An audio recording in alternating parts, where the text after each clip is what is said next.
Kaixo eta ongi etorriak gaurko saiora. Gaurkoan, Kontseiluko Paul Bilbao izango dugu gurekin platoan, eta ondoren bizitza plataformako Idoia eta Joseba etorriko dira. Dena den, lehenago, has gaitezen betiko edukiekin. Ikus ditzagun gaurko efemerideak. 1854ko ekainaren 29an, Bizenta Mogel idazlea hil zen Abanton. Gainera, ekainaren 29an ere, baina 1951 urtean, Don Rosa Donald ahatearen ilustratzailea jaio zen. Bestalde, gaurko egunez, 1979an, Blas de Otero Euskal Herrian jaiotako idazlea hil zen. Eta azkenik, gaurko egunez ere 2003an, Katharine Hepburn aktoresa estatu batuarra hil zen. Pasa gaitezen orain gaurko lerroburuak ikustera.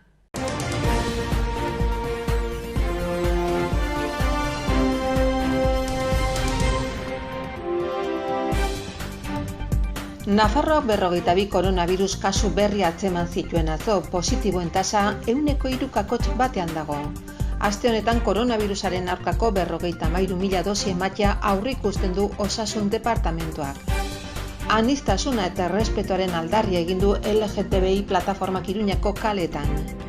Ingurumeneko departamentuak kanpaina abian jarri du erabilera bakarreko plastikozko produktuak saltzeko debeku berrien berri emateko. Herri lanek tuterako zubiko lanak lizitaziora atera dituzte 2.100.000 euroren truke. Abiatu da aldi baterako kontratazioak egiteko deien onlineko sistema telematiko berria Iruñeko udalean. Ultzama Campusaren 5. edizioko tailerrek hiri diseinu jasangarriko eta ekonomia zirkularreko proiektu bat landuko dute. Iruñeko hiri behatokiak informazioa ematen du demografia, ekonomia, segurtasun ingurumen, gizarte ongizate eta hezkuntzaren inguruan eta horretarako 200 adierazle baliatzen ditu. Lizarrako aintzinako musikaren asteak Doneiako ebidearen esentzia artistikoak berrikusiko ditu bere 52. edizioan. Iruñeko udalak Julio Martín Caro Soto pintore iruindarrari omenaldi eginen dio Dormiteleria kalean plaka bat paratuz non jaio eta bizi baitzen. Uztailaren batetik abuztuaren 31 ikusgai berti zen azken eguzkilorea Gua Miabu artistaren ipuin sormenaren prozesua. Uztailak 4 igandean goizeko 10etan erraldoien dantza ikuskizuna izanen da Iruñako Ciudadelan.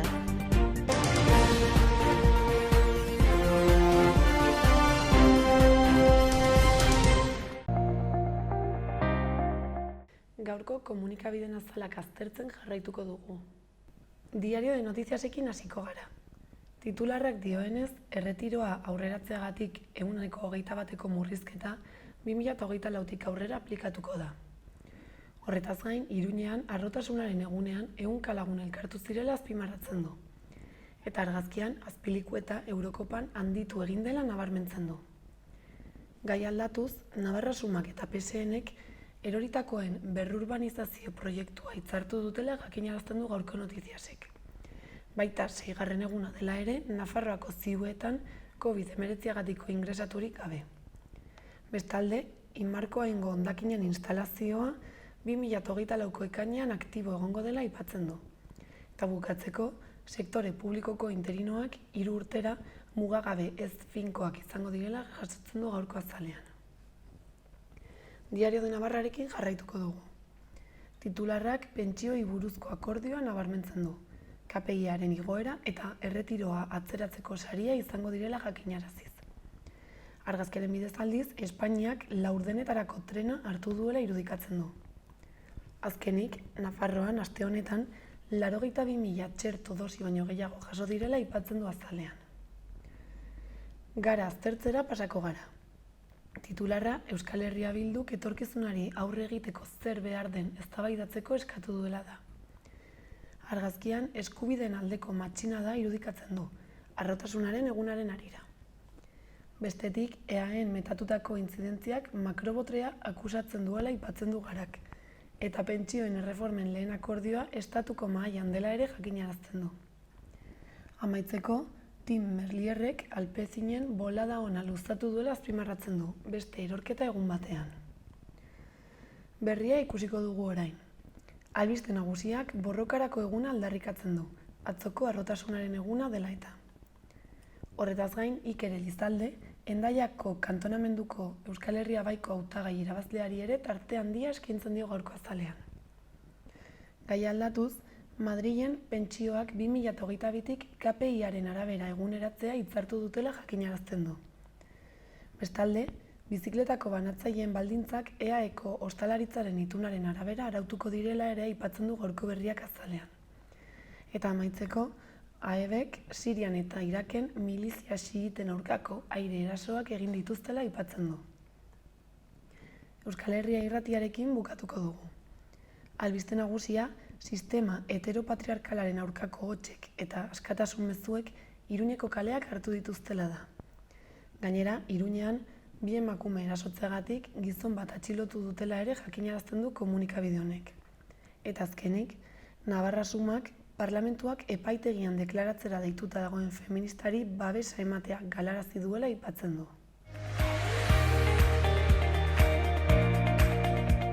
Joan gaitezen orain, gaurko eta biharko eguraldiaren iragarpenak ikustera. Gaur, giro nahiko ezegonkorrarekin jarraituko dugu ipar partean, bereziki goizean. Tarteka, hodeitza zertxobait saretu badaiteke ere, oro har behe-hodeiak gailenduko dira, eta han hemenka euri pixka bat egin dezake. Arratsaldean bustitzeko probabilitatea gero eta txikiagoa izango da. Hegoaldean aldiz ez du euririk egingo, eta hodeitza zulatuago egongo da. Tarteka, ostarte politak irekiko dira. Tenperaturan ez da gorabeherarik espero atzoko balioekin alderatuz. Kantauri isurialdean 20-21 gradu ingurukoak izango dira maximoak, eta hegoaldean 22-23 gradu ingurukoak. Nafarroa hegoaldean zertxobait altuagoak. Ipar mendebaldeko haizea bizi xamar ibiliko da kostaldean, batez ere goizean. Eta bihar, hegoaldean giro eguzkitsua izango dugu, eta ipar partean giro motelagoa behe-hodeiekin. Araba eta Nafarroa erdi eta hegoaldean eguzkiaren laguntzarekin tenperaturak koska pare bat gora egingo du. Kantauri isurialdean behe-hodeiak gailenduko dira goizean, eta eguerditik aurrera zertxobait saretuz joango da. Baliteke goizean han-hemenka sirimiri pixka bat egitea. Goizean iparraldeko haizea ibiliko da, eta arratsaldean ipar ekialdekoa.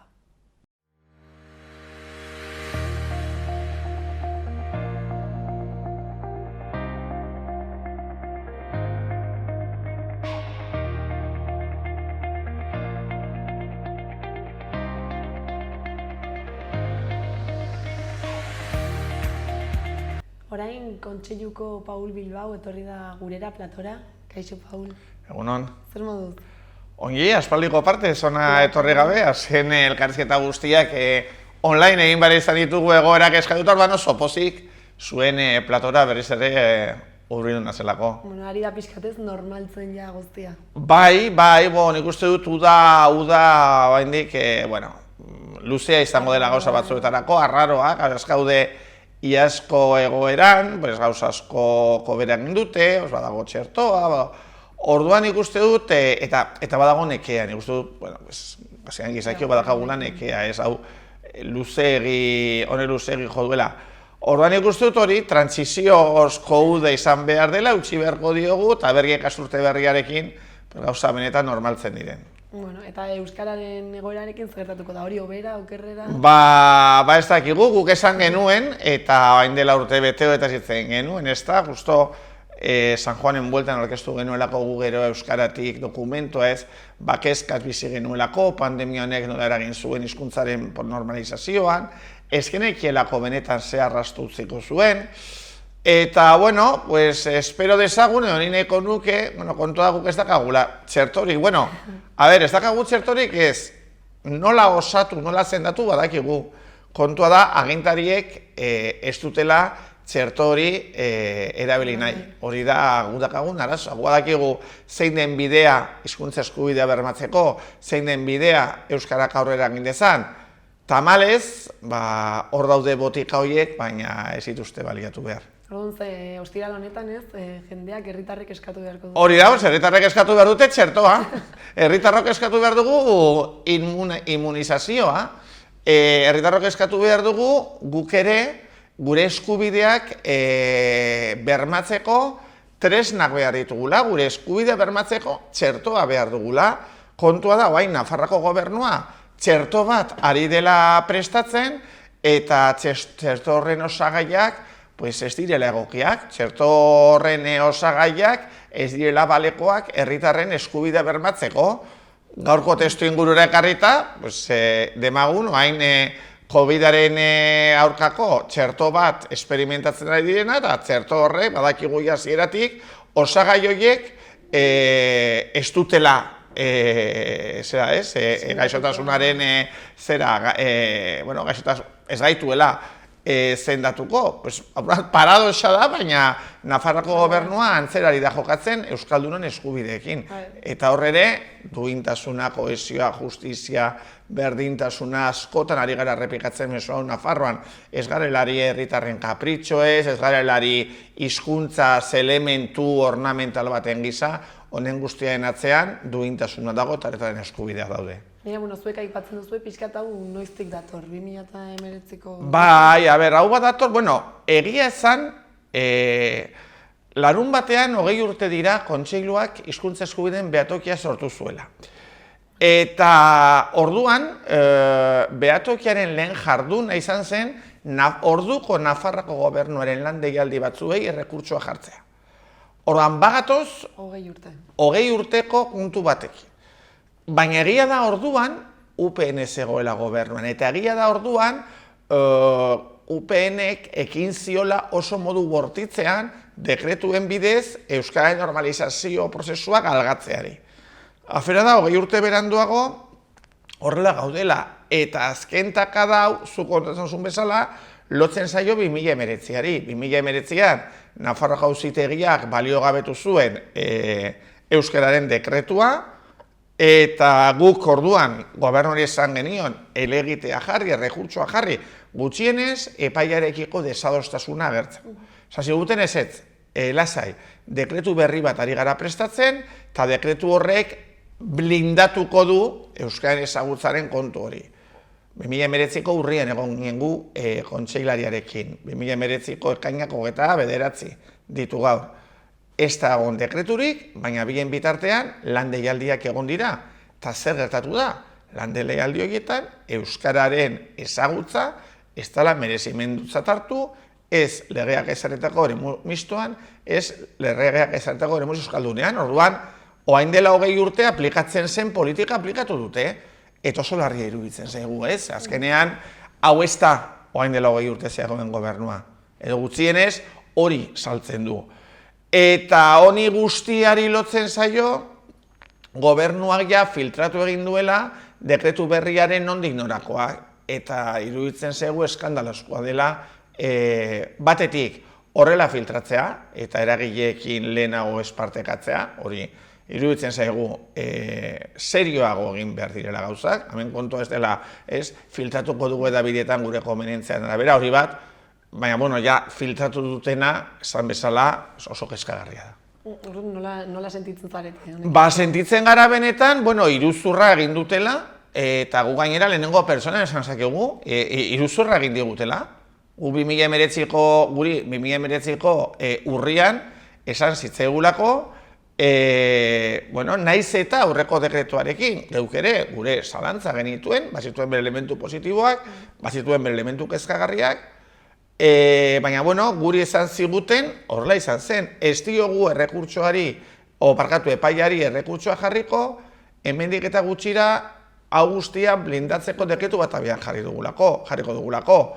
Urte terdi luze joan da, dekreturik ez dago, deialdiak egon dira, eta gainera orain argitara eman duten dekretuak, ez daka zer ikusirik emandako hitzarekin. Orduan, hitza hori da, alegia, guri lehenengo pertsonan kontseiluari iruzurra egin digute. Eta ze uste duzu ez, gertatuko dela orain? Esaten duzu eskubide murrizketak ematen ari direla, ez? Bai, honek azkenean ekarriko du herritarrei, alegia, ondorengo lan deialdietan hartuko dituzten langileek, ez dituztela herritar guztien eskubide bermatuko, eta gero horrek ez nahi du betikotuko dela hizkuntza eskubideen urraketa. Eta hori larria da, lehen esan bezala, herritar guztiei bermatu behar zaizkielako eskubideak. guk uler dezakegu momentu batean, hori ere modu progresiboan egin behar izatea, eta guk ere hor badakagu proposamena. Baina kontua da gainera, badakagu sentsazioa,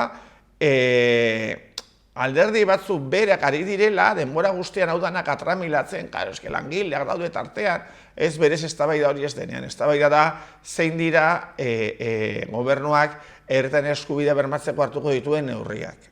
Hori da gobernuari dagokiona. Hora iruditzen zaigu, honen guztiaren aurrean badagokigula nolabait haserrea agertzea.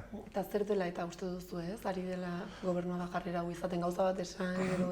Nik uste dut, gero, grazia egite eta aurrekoan lehendakariari entzun niolako euskara ez dela politizatu behar, eta beraiek dira alderdien interesen arabera jokatzen dutena, eta nik uste dut hori horrela dela. Hau, kalkulo politikoen araberako erabakia da, ez herritarren eskubideen bermeari begirako erabakia. Orduan, tamalez, beraiek begiratzen diote beraien aterramendu elektoralari. Orduan, beraien aterramendu elektoralak, beraiek sortu duten testuinguru baten ondorioz, beraiek pentsatzen dute, hizkuntza eskubidea bermatzeko neurriek agian eragina izan dezake bozketan. Hortaz, azkenean ez dute lehenesten herritarren eskubideen bermea, baizik eta beraien balizko bozka maila. Orduan, hori benetan oso eskandalozkoa iruditzen zaigu, ez hori bakarrik egitea. Gainera gero, guri esatea ez euskaren gaiarekin ez da politizatu behar. Favorez, izan gaitezen serioak. Egin ezazue, nahi duzuena, baina gero besteoi ez esan gaia ez dela politizatu behar, zuek ari zaretenean interes elektoraletatik hizkuntza politika egiten. Eta hori dela eta ez, ostiral honetan, Iruñean... Bai, iruditzen zitzaigun, modu txikian bada ere, desadostasun hori agertu behar genuela, eta, tirrik gitarraka, korrik erabaki genuen, gutxienez, ikasturte amaitu lehenago mobilizazio bat egitea.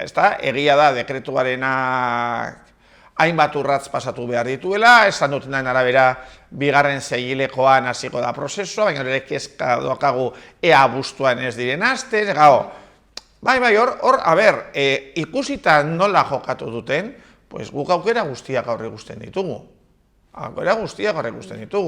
Orduan, iruditzen dugu, kontseilua gero bere ekarpenak egingo ditu, bai, dekretua bera publiko egite dutenean, Nafarroako Euskaren Kontseiluan ere parte hartzen dugu, horra ere gure iritzia eramango dugu, iruditzen zitzaigun beharrezkoa zela ikustaraztea, badagoela desadostasun bat, ezta? Eta, hortik zetorren, duan bezala, rapaladan, urrengo ostearako mobilizazioa antolatzea.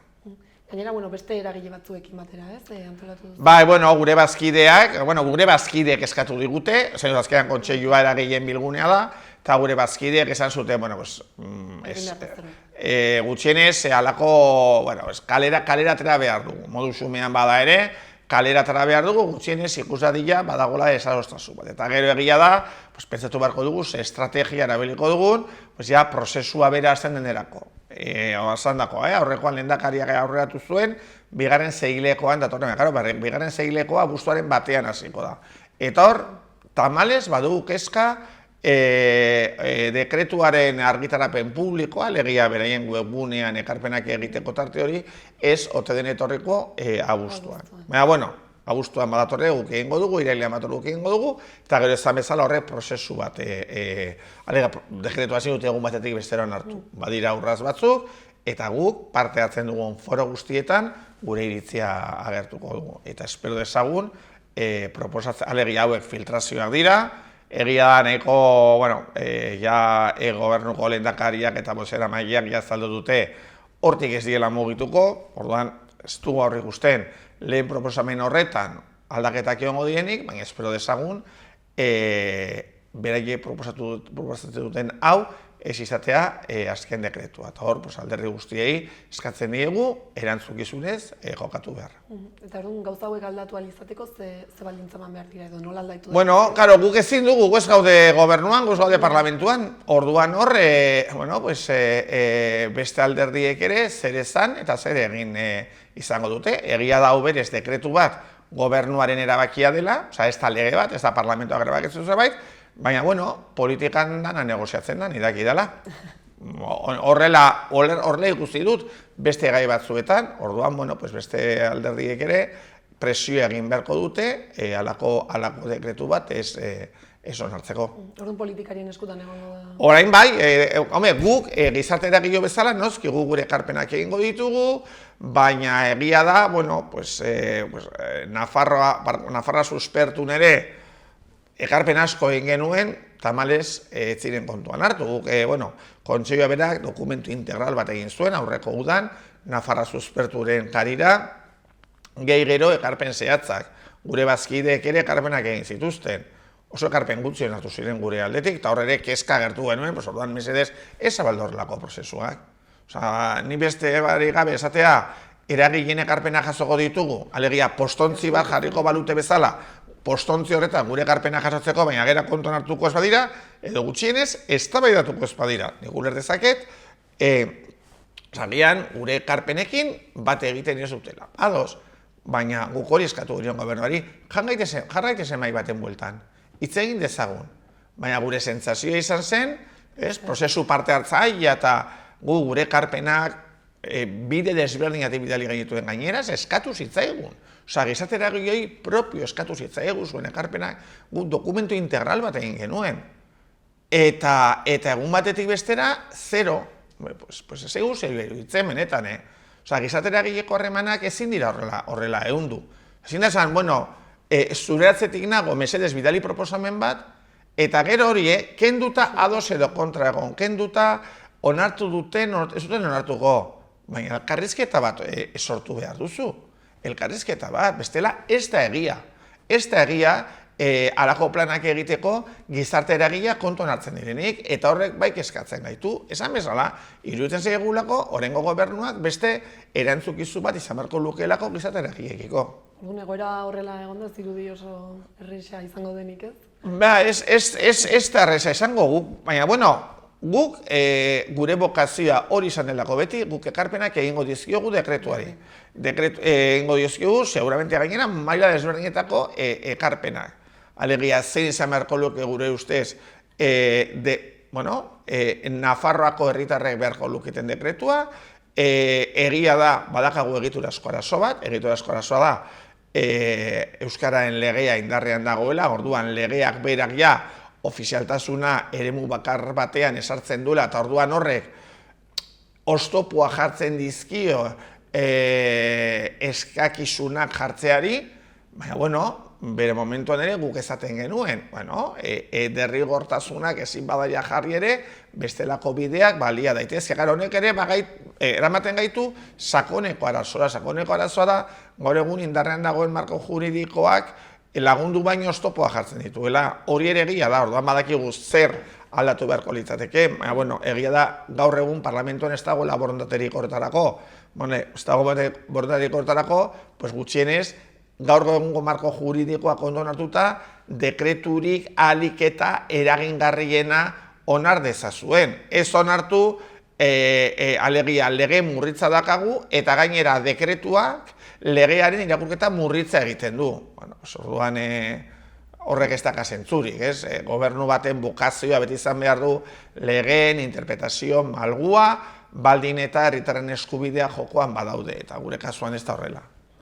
Orduan arrazoiak soberan, ez? Arrazoiak soberan kalera ateratzeko, gure desadostasuna agertzeko, eta bestetik elkarlana. Zain dute guke, kontseiluak beharrezkoa izan denean, kontseiluak manifestazioak antolatu ditu gobernuak babesteko. Bere garaian laukoa egon zenean gobernuan, eta hor hezkuntzaren inguruan erabaki bat hartu eta alderdi batzuk oldatu zirenean, Guk ez genuen inolako arazorik izan, manifestazio bat antolatzeko, gobernua babesteko. Oraingoan da, desadostasuna agertzeko, baina aldi berean esateko, zuek neurri eragingarriak hartzen badituzue, euskalgintza, euskaraz bizi nahi duen komunitatea, ondoan izango duzue. Eta gainera guk egiten dugun aldarri ez da inoren kontrakoa. Euskaldunon eskubideak bermatzeari lotutako aldarri, lotutako eskakizun bat. Hori ere jartzen bada, beste norbaiten kontrako elementutzat, hona arazo bat daukagu. Gobernu honek orduan arazo bat dauka. Eta orduan zein izango da leloa, ostiralera? Leloa berez da eskubideen murrizketarik ez, eta hizkuntza eskubideen alde batuz. Iruditzen zaigu batzeko garaia dela orain, eta azkenean hizkuntza eskubidea jokoan daudel. Hemen noski euskaraen alde gaude, hori horrela da, baina alderdi horiei jakinarazi behar zaie eskubideen alde gaudela. Eta eskubidea daudela jokoan, eta herritarren duintasuna dagoela jokoan, eta bi mailako herritarrak ez bereiztea dagoela jokoan. Horregatik hori hizkuntza eskubideen alde batuz, eskubideen murrizketarik ez. Izango da 6:30, ez? 6:30 Baluarteko plazatik, bai. Orduan hemendik ez, esango dugu. Jendea hurbil dadila. Zenbat eta indar handiago erakutsi, iruditzen zaigu errezagoa izango dela eragitea. Primeran, orduan hortxe utziko dugu ez? Ongi iruditzen bat zaizu? Ederki ba. Beste bat arte, eta mila esker, Paul. Zugi.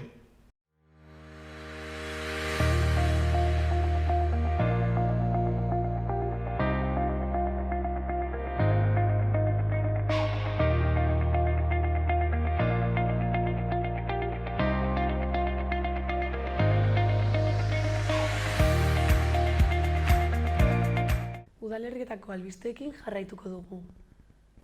Burlatan, udalaren LGTBI+ alorraren aurkezpena eginen dute gaur arratsaldeko 8:00 Burlatako jauregian. Eta bestalde, bihar eta etzi izanen da udako kirol jardueretan aurre inskripzioak egiteko epea. Helduen jarduerak, udako igeriketa ikastaroak eta adinekoentzako jarduerak eskainiko dira. Eta ordutegiak, plazak eta prezioak online kontsulta daitezke. Aurre inskripzioak gainera aplikazioaren bidez egin beharko dira. Iruñeko udalak omenaldia egin dio Julio Martín Caro Soto pintore iruindarrari Dormitaleria kaleko 34. zenbakian plaka bat paratuz. Bertan baitago jaio eta bizi izan zen etxea. Julio Martín Caro margolari eta grabatzaile gisa zuen kalitateagatik nabarmendu zen.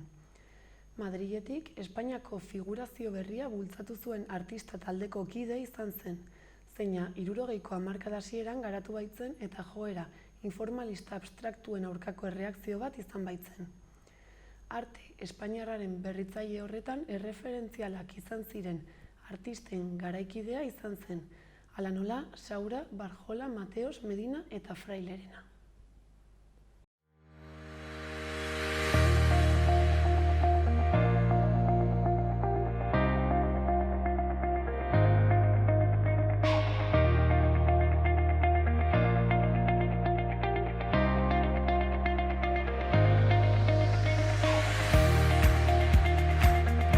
Bizitza plataformako kide diren Idoia eta Joseba etorri dira gure platora. Kaixo bikote. Kaixo, unan. Kaixo. Ongi. Posik hemen jaso gaituztela. Bueno, imaginatzen dut jendeak ez duela jakingo agian zer den Bizitza plataforma, nola azalduko zenukete zer den? Bueno, Bizitza plataforma oso labur esan da Euskal Herri osoko 30-14 hasten ari da lantalde eta elkarte biltzen dituen ezinbesteko plataforma bat.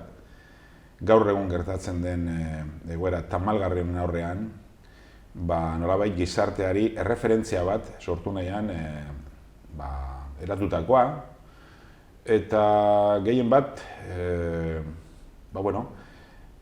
momentu honetan, estalitako, zensuratutako, difamatutako diskursoak eta gertatzen ari denaren egiaren bilako ibilbide hori urratu nahi duen plataforma bat. Oso transversala, oso irekia.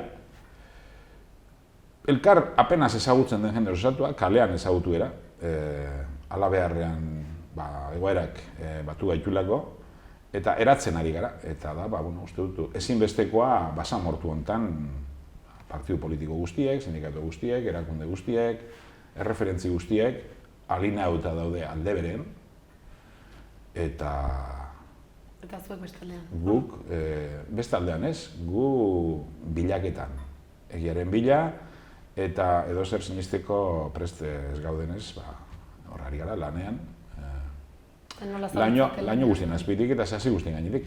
Eta nola zabiltzate lanean, nola aurki daiteke egi hori? Nik uste gaur egungo egoerak isladatzen duen gain hartze hau, bai, informatiboki, sanitarioki gain hartze da, umei gain hartzen nahi zaio eskolatan ere bai, danian talde bat oso ikusi dana ez daukena inungo arriskuik, ez da, gain hartzen nahi, abuso baten gaude, gizartia egoera abusio baten dago jarrita, eta hau ez dago berria, hau aspaldidanik ematen da. Orduan nik uste,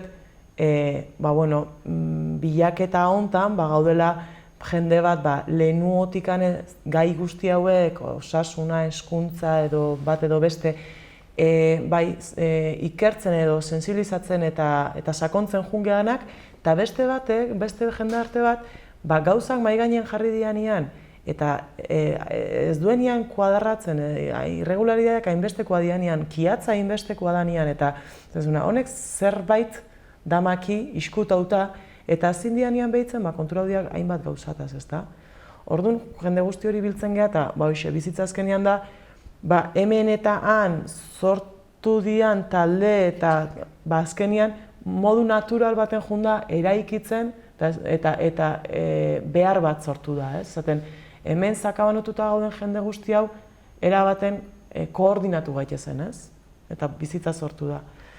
Eta orduan, hor barruan nola iten den, pausua edo nola hori bakoitzan gogotik, bakoitzan ahalmenetatik, eta errespetu osoz. Osea, azken baten, koordinatzaileak badauka olako irizpide batzuk, ja markatu dianak, aita demandak sartzen Euskal Administraziora, zatik handa alderdi judizialetik gauzak egin beharra daude, bai umien ganako, bai txertaketan ingururako, hainbat gauza daude behiratzeko, baina akzio individual txiki, herriko, lokal, guztiak dira garrantzitsuak, ezta?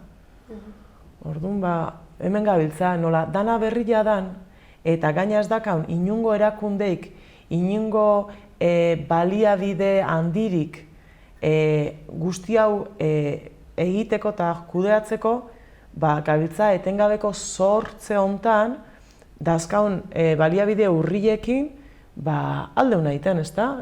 Improvisazio batian, eta gaina gauzak oso azkar dijoazte erakundeen artetikan.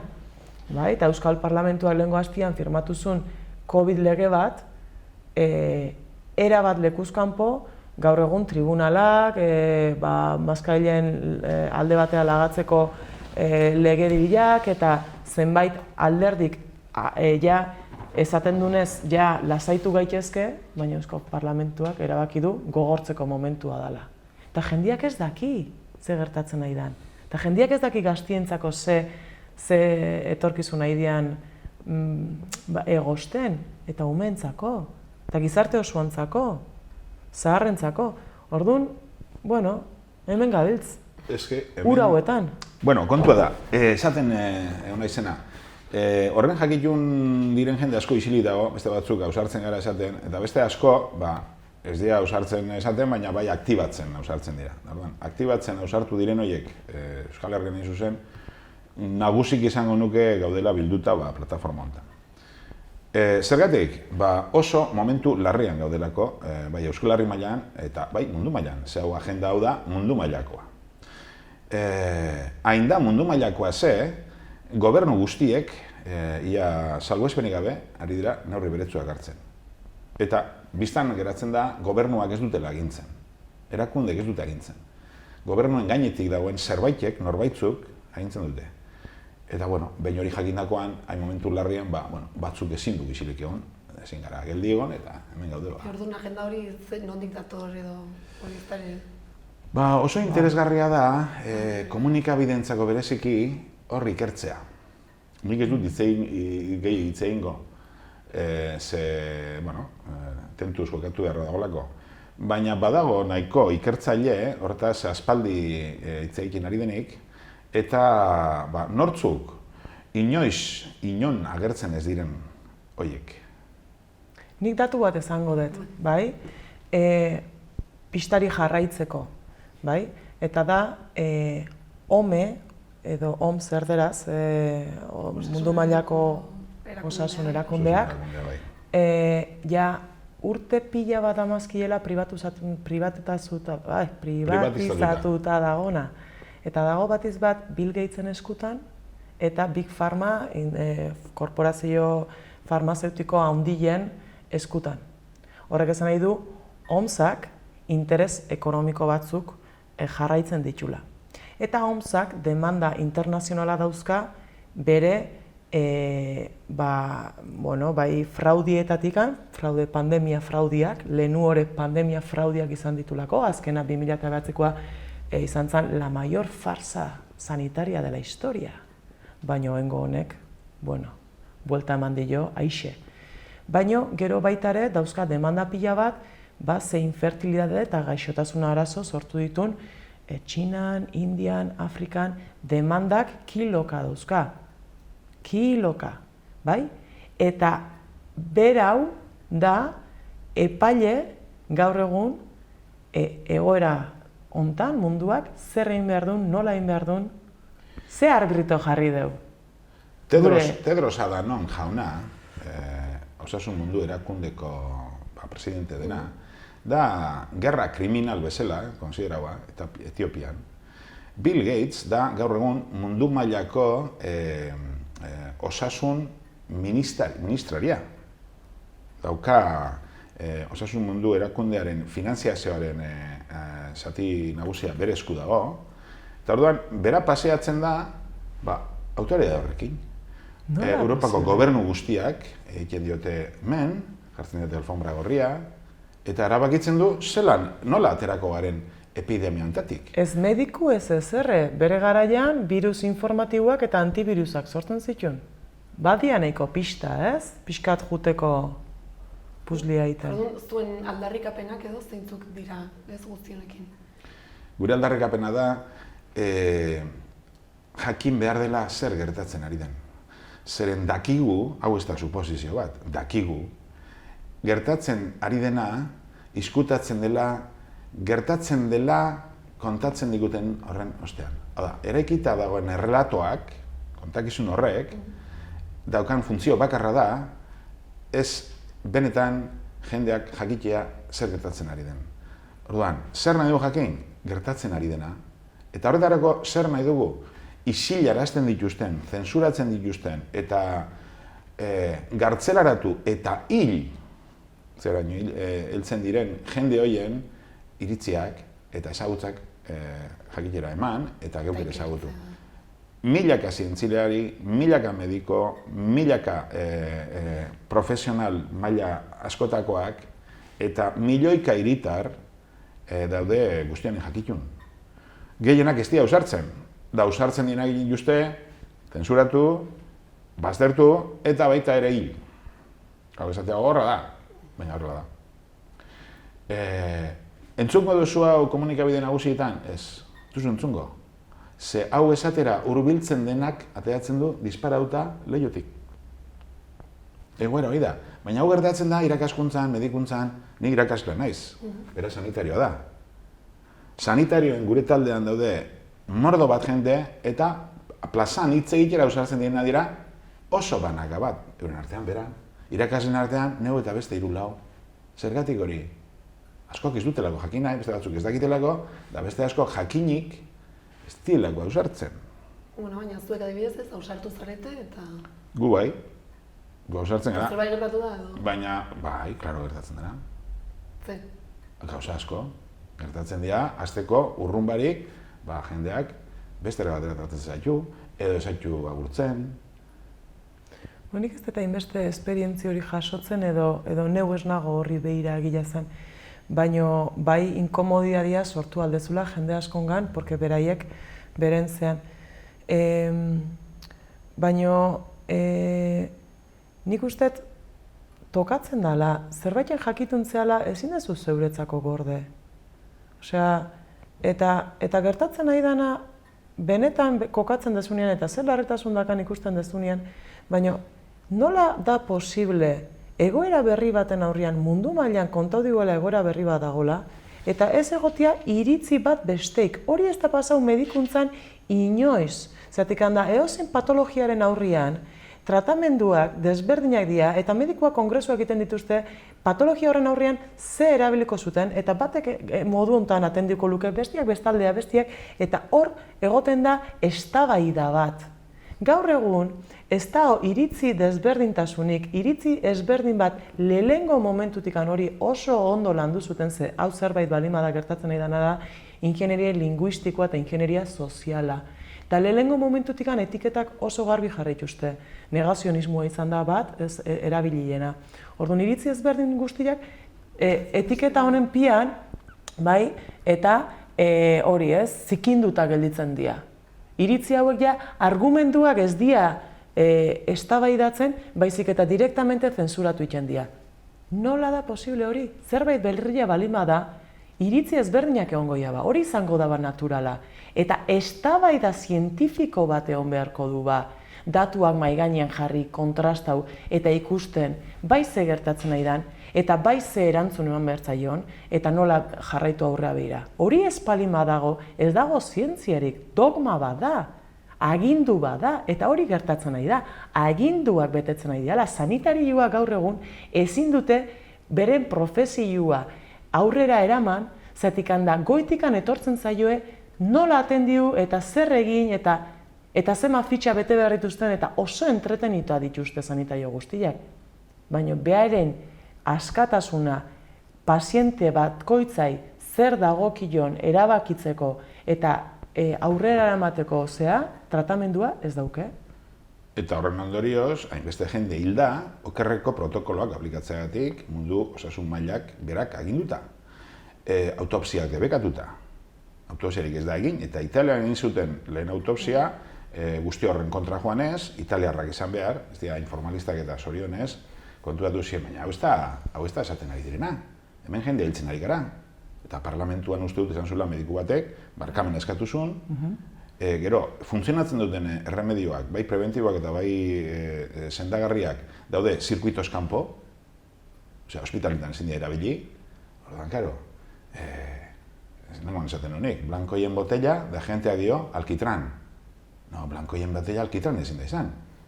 Beste zerbait izan beharko du, orduan, guk horren jakitun izan da, zer egingo du, utzik dagoana da tokian, eta zu dinozu, ze gertatzen da, gertatzen da gauza asko, modu askotakoak.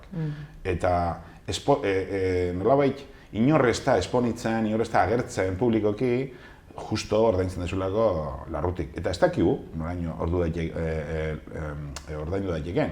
Baina jendeak susmatzen du zerbait gertatzen dela hor, eta hobeda isildo. Jendeak ez du jakin nahi.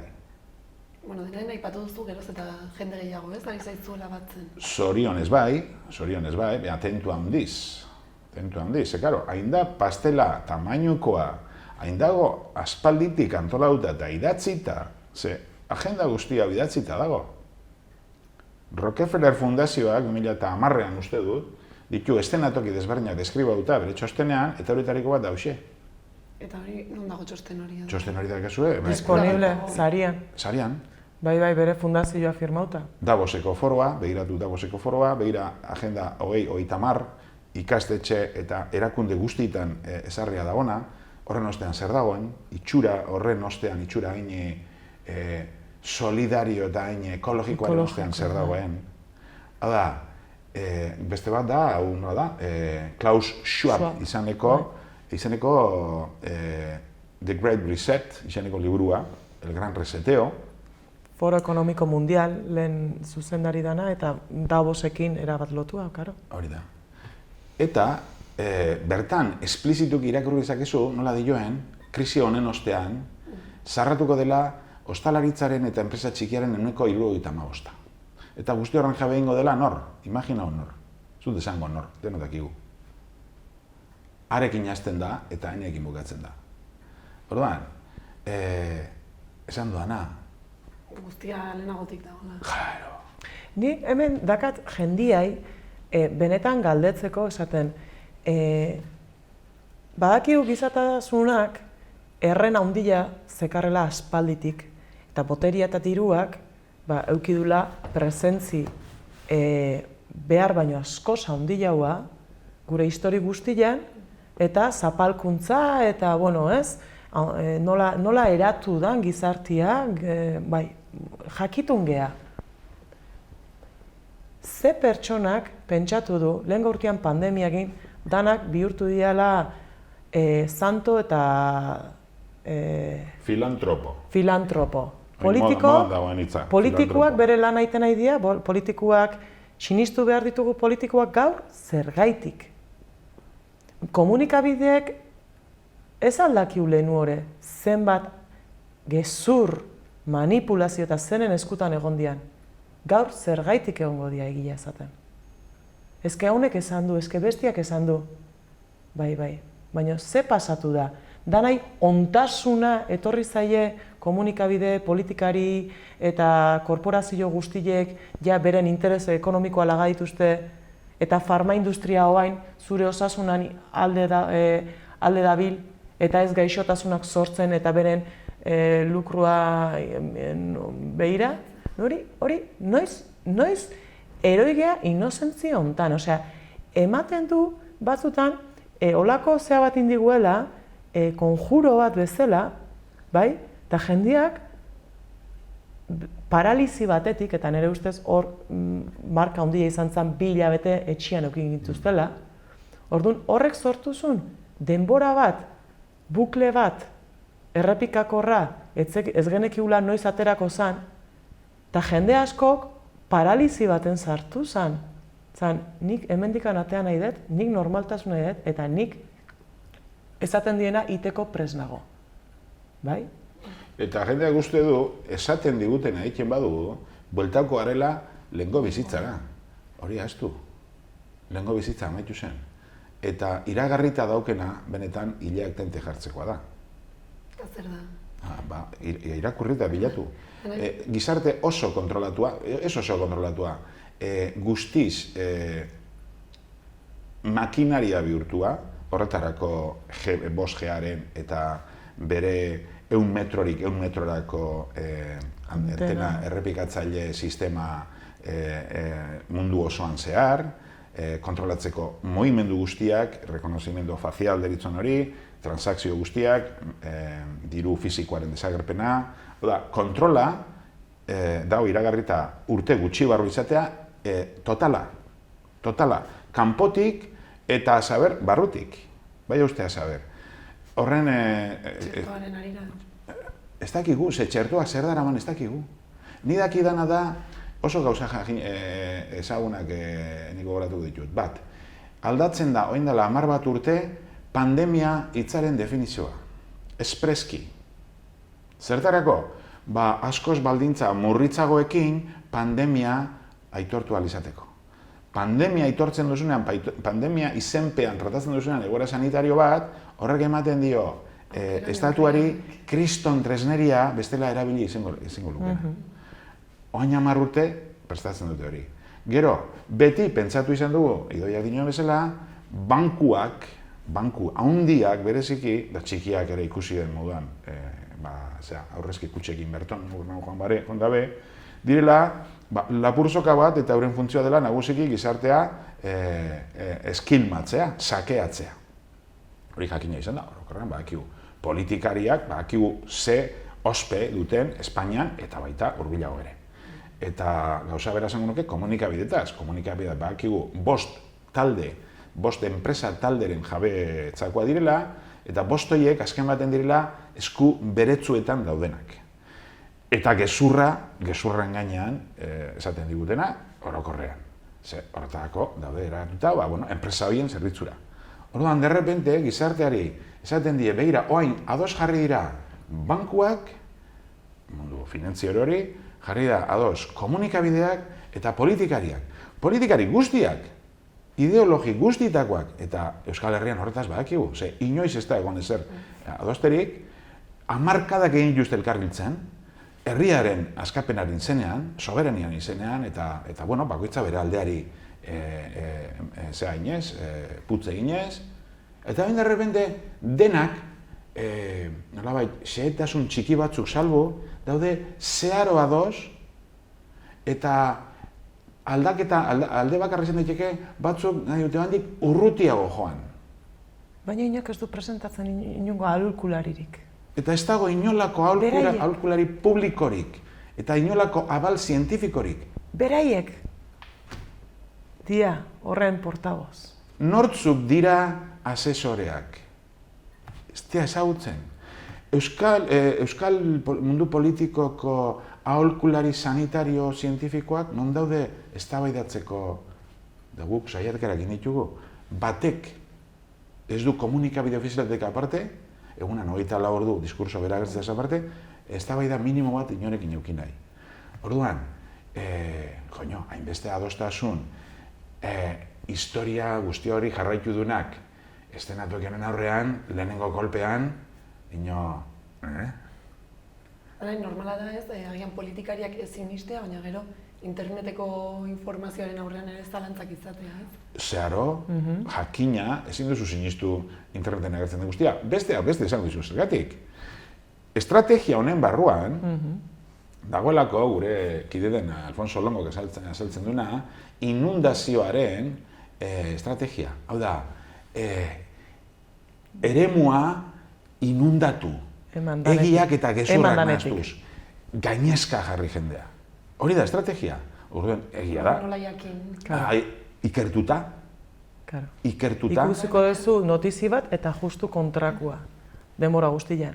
Eta prozesu hau urte tapiku damakiun prozesu honek bilatzen duna da estresa da jendia deskonzentratzia. Jendia gainezka itia. Momentu baten zatia, ezke nik ez dakit.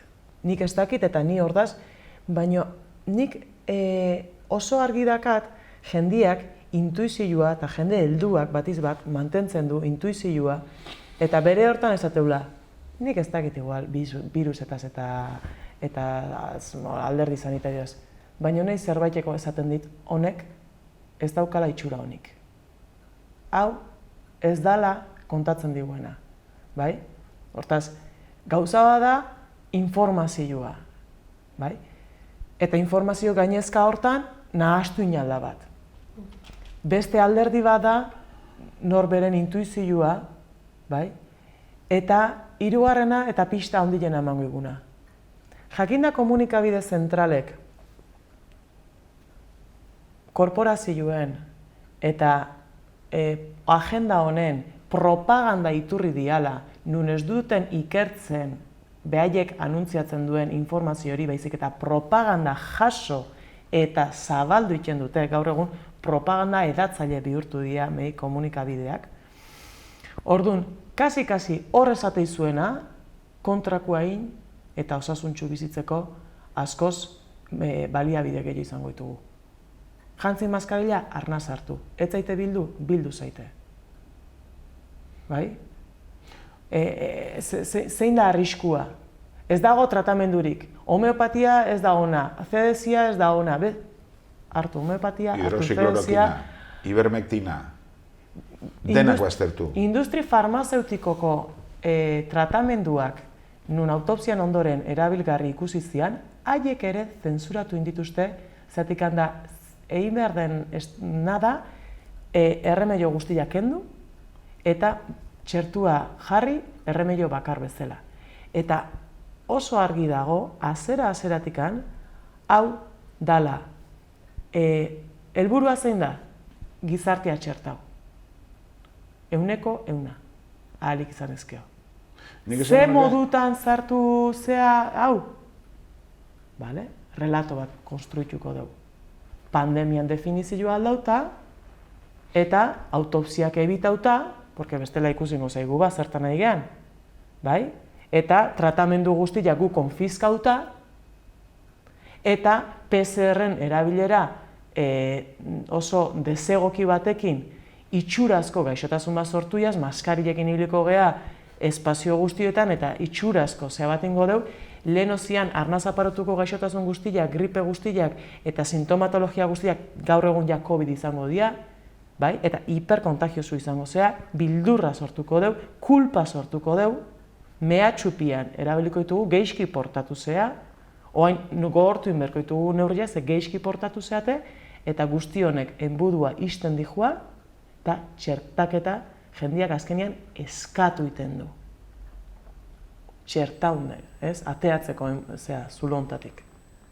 Lehenengo puntua zen txertatzia mundua. Nola? Hola. Baina ospitaleak ez dira beteta egon, orduan? Ez dakigu zer gertatu den ospitaletan. Baina egon den jendea. Oso interesgarri izango litzateke ospitaletan zer gertatu den jakitea. Hildan jendea, hilda. Oain, hilden jende hori, zerk hildu, ze baldintzatan hilda, ze gertatu da zaharren egoitzetan, ze zaharren egoitzetan egon da hilkortasun tasa izugarri gainontzekoekin konparatuta asko handiagoa. Bai, edade berdineko etxeetan dauden beste pertsonekin konparuta, zaharren egoitzetan, zerbait gertatu da hor. Da, inork ezin dezake ukatu hildakoak hil direla. Oain, noiz hil dira, ze hor egon zen multzo izugarri deigarri bat, igazko udaberri hortan, baina arrezkeroko eta egun horretan, tarte horretan ze gertatu zen ikertzerik ez dago. Ze ikertzen hasteko oinarria da autopsia egitea. Ez dago gorpurik. Orduan, guri beti leporatzen digute, guk ez du ukatzen ezer, guk nahi dugu jakin. Jakin esaten digutena, baina batez ere izkutatzen digutena. Eta hor eskuri sartzerik ez dago.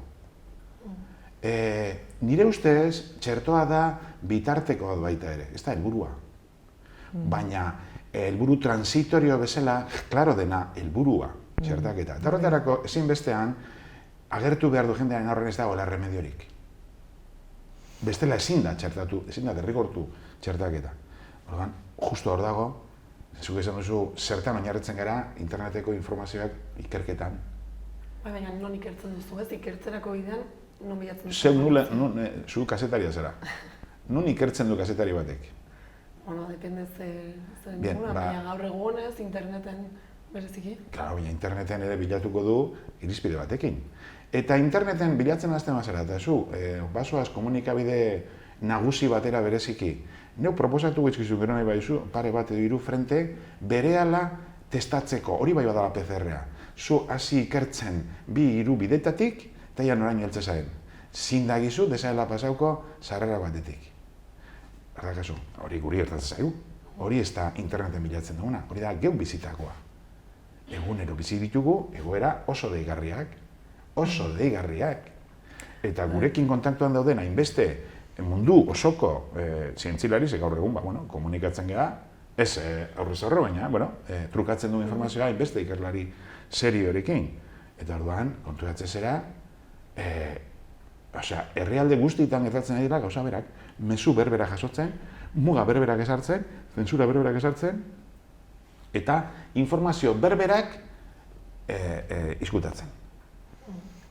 Nik eriotzak ez, eriotzak dira gauza bat beti diana presente ez. Zerbait kuestionatzen baldin badeu gertatu dan relato ofizialan inguruan, galdera da, baina hildakoak daude, bai, eta gaixuak daude. Eta familiak daude, erabat, minduta eta egoera emozional oso zailak hori bai, eta hori bizitzan parte da, baina aurtengo gogortasunanik ulertu laiket, nola bizi izan dian, izan dalako estenaio batean, guztiz deshumanizaua, bai? Baina atzo bertan nik ospitale baten lan egiten duen, erizain batekin hitz egiten duen lagun batekin, eta esaten zuten plantan 19 pertsonetatik 15 txertatuak dira. Jendiak badaki gaur egun ospitalera joeten den ze portzentaje txertatua dagoen. Jendiak badaki lehengo urtean autopsiak, italikoak autopsiakin arte hilabete terdin tratamendu desoegokiak ere beliziala, ventiladoriak tarteko, eta 10-etikan, ventiladutako 10 pertsonetatik 8-9 hiliteziala. segituan desakonze jau zituzten, eta antikoagulanteak eta antiinflamatorioak jarri zituzten eta horrek atea zituen hurrengo gaixuak aurrea. Jendiak badaki urtebete eta pikuan lehen mailako arreta, atenzion primaria, osasun zertan, ez dagola. Hortaz, jendiak ez daukala lehengo arreta bat, sintomatologia baten aurrean ez dauka arreta bat, eta ja larri urgentzitatik sartzen dela edo bai ospitalera guzira. Jendiak badaki benetan ze mailatan eragiten aidan bai gaixotasunean eta bai eriotzetan osasun profesioak erabilera ez dalako ona, protokolo desekogileak daudelako, sistemak eindulako olako desoreka bat ikaragarria, bai lehen mailako arreta, basikoa da, bai diagnostikoan, nola diagnostikau PCR batekin, hori ez da biablia, gutxillo Euskal Herri mailan 45 ziklotik gora egiten darian, 28 maksimo izan beharko lukenean, 22, bai? Eta hori ez da baloratzen, orduan diagnostikoak ze akaz dauzken, tratamenduak ze akaz dauzken, eta ze estres mailetan bizitzen ari dan pertsonak COVID diagnostikatzen badiote. Eta zenbat eriotz izan dian COVID izendauta, eta igual minbizi terminal bat zeuken, istripu bat izan dute, edo hainbat patologian konmorbididadia zeuken. Jendiak badaki, ohartzen da, COVID atxikitzia bai gaixuei eta bai eriotzei ze errestasun izan duen PCR ez fidagarri eta 130%an faltsu positiboak ematen ditun test baten bitartez. Eta nola hilodian zenbakiak ez, hori, jende guzti honena? Jendeak badaki Alemanian datorren iruan, ustailako iruan hasten dela epaiketa historiko bat, zeinetan PCR-a arazo sanitario honetara egokitu zuen sasi zientzilari hori, Drosten, doktorea salatuta dagoen eta epaitegira doan salaketa horri aurre egiten mundu osasun erakundearekin batera eta beste hainbeste arazoren inguruan bai Volkswagen eta bai Deutsche Bank belauniko jarri zituen abogatu batek daramalako beste hainbeste abogaturekin kasu hau epaitegitara. Bai, milaka bat abogatu dira. Kriston komitia mundu mailan. Horren berriek ez duzungo komunikabideetan. PCR-a jatorri sortu zuen zientzilaria, Karin Mullis, bere izena gaztau egiten dugu, eske lotzagarria gertatutakoa, Nobel saria jaso zuen testu hori asmatzeagatik. Eta hil zen hilabete batzuk lehenago, Agustia Zuerta horretik hilabete batzuk lehenago, eta lehertu zen esanez, ezela balioko diagnostikorako. Bere funtzioa zen laborategiko beste historia batzutarako. Osea, Nobel saria jasotzen du tipo batek tresna bat asmatzeagatik, beste batek kurrikuluma ematen du, honek Drosten jaunak kurrikuluma daukala guztiz asmauta, eta bere prozedura legeztatzeko orduan, bai testuari legeztatzeko orduan, da guztiz salagarria, eta derrepente bihurtzen da tresna hori mundu osoa giltzaperatzeko, jendea gartzelaratzeko, eta neurri sanitario guzti hauek ezartzeko Tedros Adhanom horren agindupean eta Bill Gatesek esan ez nola aterako ginen guztiontatik. Hau zer da? Hau, pelikula baten jartzizu eta ez tezu sinisten. Orduan zuek ez, antolatu duzue uztailean zehar, ere informazioa zabaltzen joteko Euskal Herri osotik karabanantzeko bat, ez? Hoi da. Bai, bai. Orduan ibiliko zarete 3 astez, eta zein da plana edo asmoa? Ibiliko gara 3 astez, plazari plaza, hitza plazari plaza deitzen da, eta asmoa izango da, gainontzeko komunikabide eta erakunde guztietan baztertzen den diskurso horri, hori esatera ausartzen diren, jende jakitunaren eskutik, presidente egitea plazetan. Hau da, geu sortzeak gure komunikabide propioa. Komunikabide oso klasikoa. Hartu furgona bat, 2 altaboz, mikrofono bat, eta plazari plaza, esaten entzun nahi ez dena eta esaterik nahi ez dutena. Zergatik?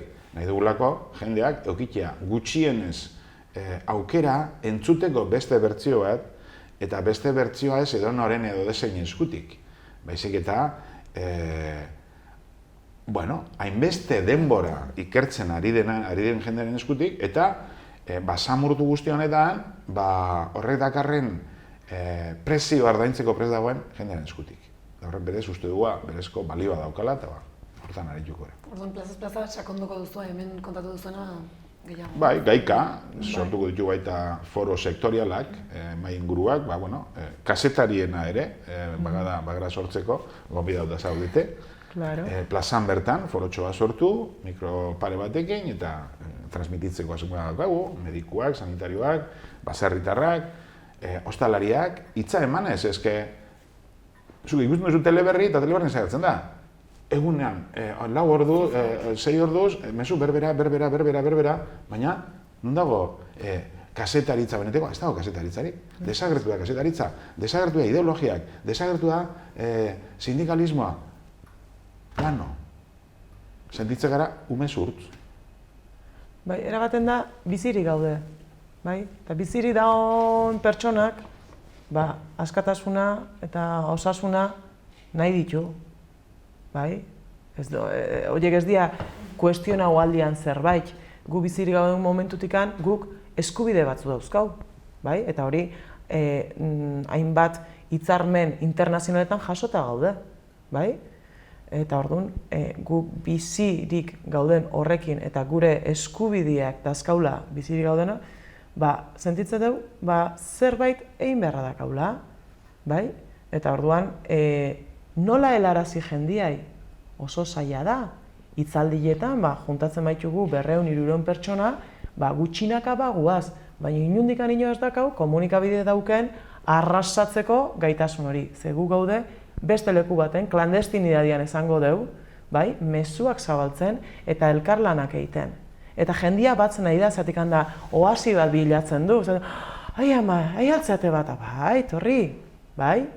Baina, jendian iristia zaila da. Orduan, holako formato baten, esan dugu, Euskal Herriko turismo ingo dugu, herri, astinduko ditugu bastar guztiak, eta Gasteiztikan hasi uztailak 3 zapatuan, eta herri goizian herri bat, arratzaldian beste bat, bai memagafoniakin eta bai plazetan ingo dian hitzaldi eta mai inguruekin, jungo gea geure mezua eta geure denbora hori eskaintzen, jendia gertura hau ahal izateko ere bai, kontaktuak egiteko, ikusteko ze puntutan gauden, eta hola egongo gea 7 probintzitatikan, ziar, egunez egun, 21 egunetan, 42 plaza izango dira, eta, 3 pertsona, teknikaria eta pertsona grabatzen, dokumentatzeko, eta iritsiko gea uztailak 24 Donostira, nahi deula jende guztiak gonbidatu Donostin izango da manifestazio nazionalera.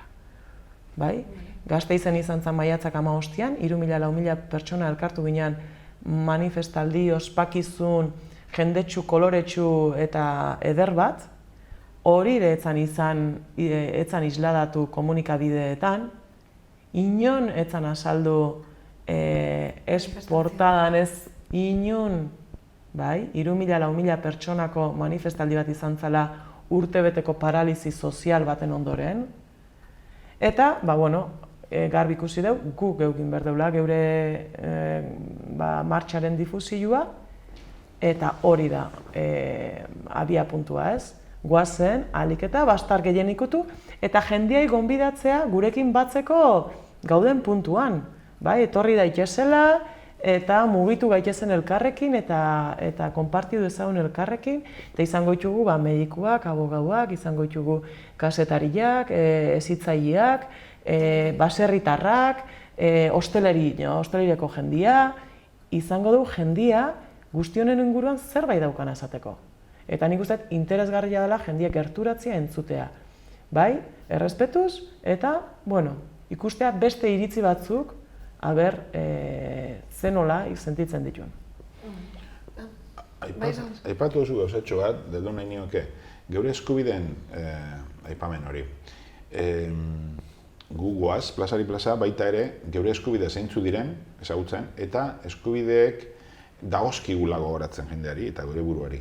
Zeren, esan behar da, esplizituki gertatzen ari den guztia dela arau internazional oinarrizkoen kontra, eta hau ez da inun entzungo ere, giza eskubideen kontrakoa, jakintza zientifiko punteroaren kontrakoa, hau ere ez da jakingo, jende gehienak ez dakiolako gainera, azkabaldiko 10, 15, 20 urtetan eman den eraldaketa zientzia, mikrobiologian bertan adibidez, eta guzti hau piztu dutenak oso ondo jakinik gizarteak ez daki horren berririk. Baina gu bai. Eta ez gu jakiten una garelako, baizik eta jakitunekin harremanan gaudelako eta bilatzen dugulako egia. Komunikabidek eta erakundeek bilatu ezin duten egia. Du ausartu egia, ume txikiak bezala, beldurtuta eta baina geldi ez, nahi du jakin, han zer gertatzen den. Orduan, guzti horrek ematen digun, nolabait esateko, paisaia horrek, argi usten digu, giza eskubideak, jakintza zientifikoa ukatua dela guztionen ostean, eta hori biztaratu egin behar dela. Guk egingo dugu, geure eskala txikian, hoize biztaratu, plazaz plaza joanik. Imaginau ze puntuta iritsi gehan, zetik handa, gaur egun, telefono dei baten bitartez, administratibo batek, rastreadore batek, esan aldizu, PCR egin behar dezula, PCR positibo izan dezula eta etxean gelditu behar zela konfinatuta termino militarra. Zatik handa, aislamentua da termino medikua. Ezke gauza batzuk daude, azpimarratu behar dianak ikusteko ze kontestutan gauden. Toke de queda. Toke de queda. Termino militar. Espainiko estatuak lehenengo norma jarri zitunak, izan zian 20.000 militar estatuan zakaban hau, rastreadore eta geolokalizadoriak zakaban hau, eta autonomia bakoitzai eman beren ahalmena nahi zuten bezala gestionatzeko alarma sanitaioa. Eozein momentutan behaiek altzuten aitortu alarma sanitaioa. Inok ez dauka prebentzio eta osasun gintzako inungoa zeikan. Baina esaten joana, ze mailatan jarri deun, politikoen esku gure bizitza eta osasuna nun dei baten bitartez edo etxean gehatzen geha konfinatuta, edo PCR egiten dela juten geha, eta inor ez dago derrigortuta ez tratamendu ez diagnostikoak egitea konsentimenturi gabe, informazio bat beharko genuke, eta jendia juten da txertatzera telefono llamada bat edo mezu bat jaso durako, eta antibiotiko bat hartzeko rezeta medikoa behar da. En cambio, esperimentazioko terapia genikoko sustantzi bat odolian sartzeko, ez dago konsentimentu informaurik, eta ez dago arduradunik. Eta jendiak, jakinda, esperimentazioko kobaia bat dala, hori onartu iten du. Eta hain ikusiko dugu udara hontan, norbere buruangan onartziaz aparte esperimentazioko terapia geniko hori, ia hori bere umiengan ezartzeko gai dian. Zatik handa, oain urrengo fokua dia umiak. 12 urte arte, ja, bultzak aidia, eta orain urrengoak izango ja bai, ume txikiak bai. Eta danak esperimentu baten bitartian. Inungo garantiei gabe COVID gaixotasunaren aurrian, porque laborategiko fitxek esaten due sintoma harinetako bakarrik balio heldu dela, ez grabietako, ez grabiak errexio pasatzeko komunikabideetan esaten duten bezala, hori ez da zientzia, hori ez da laboratoriak esaten dutena. Hori dira interpretazioak eta interes politiko batzukin eta interes ekonomiko batzukin. Baina esaten dituzte hainbat gauza ez dianak egileak.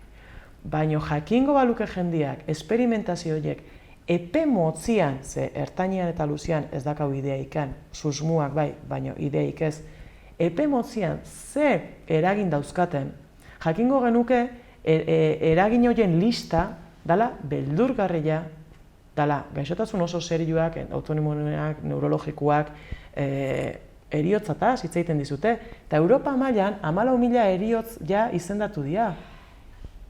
Baina esaten da, 1% bakarri reportatzen dela.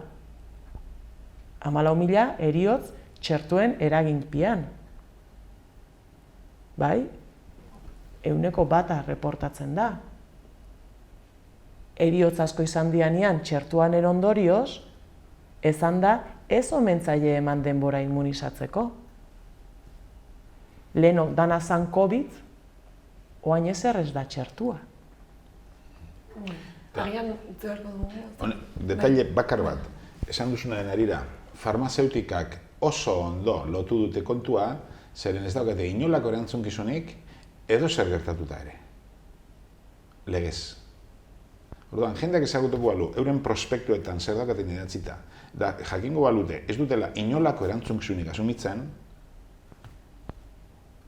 blankoien botella, alkitran. Bueno, Eta zei. interesa dutenek ez, badakite plazaz plaza ibiliko zaretela. Adibidez. Gu plazaz plaza ibiliko gea eta dakau mezu bat badakigu dala pixutsua, mastikatzeko zaila, jungo gea dosifikatzen, zatik handa azaleratzen nahi dana da urte askotako eta hamarkadatan mendetako zikina, ura arrotu eta zikindanak gora etorri da. Aukera ona dakau hortaz, zatik handa ikusgai daun momentuan alde zuzuk hori zendatu, hori landu. Orduan, momentu honei aukera hori ikusten diolako gaude hemen. Eta sentitze deulako oain da momentua. Bai? Eta orduan, gure musika eta gure onenakin, hor jungo gea. Ba ikusiko zaituzte orduan, berriz zerri. Niko guan daukat, Pedro Sánchez lehenengo aldiz atera zenean, militar goren batek laguntzezun. Guk horren aurrean txertoa daukagu. Eta da, alaitasuna, egiaren bilaketa, ez dinogu egia guria denek, egiaren bilaketa, errespetoa eta irekitasuna. Eta elkartzia, lehenengo momentutikan prohibitu digutena, ez elkartu, konfinatu, lau baino gehiago ez, toke dekeda, ez elkartu, ez hitz egin, etzazu ez da ebai dau, ez landu gertatzen nahi dana. Jarraitu bakoitzak bere bizitza egiten bere lana, bere familia, eta asko jota kaina bat eta etxea. Eta guk esaten dugu, guazen elkartzea plazaz plaza, asko dakau hitz egiteko, konpartitzeko, nik jakin nahi dut ze moz pasau dezun, nik jakin nahi dut inkluso zuk benetan bildurra bali maiozu biruzai, zure familian ze gertaera egondian, zatikan danak da kalekua. Hori da asuntua, danak kalekua. Askotan pentsatzen dugu, bi iritzik konfrontatuta hon behar duela. Ez. Iritzik danak elkartu aldian realidade bada, osuena. Eta osotasun hori behar deu. Orduan, osotasun hortan behar deu, lehengo urtean, hasieran, piko hortan, hain gexi pasau zuten sanitarioak eta benetan egoera larri hortan, hoieken nahi ditugu, ointzun, ulertu, parte izan, haiekin landu, bai? Eta hor, indana da, olako zatiketa handi bat, eta barkau. Ezke, hau da gai bat oso sakona, oso luzea, eta urte bete piku hemen, buelta hontan. Bueno, baina behintzat ideiatxo batzuk ez? Bai. Eta eskerrak Xaloa telebistari. Mi esker. Zuei, bai. Zuei. Eta beste bat arte. Erki. Nahi zuen arte. Baina esker.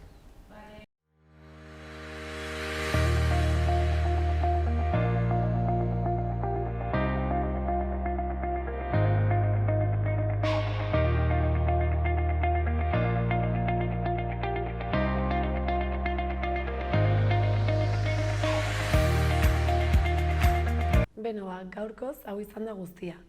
Mila esker oregoteagatik eta bihar arte. Gobierno de Navarra. Nafarroako gobernua.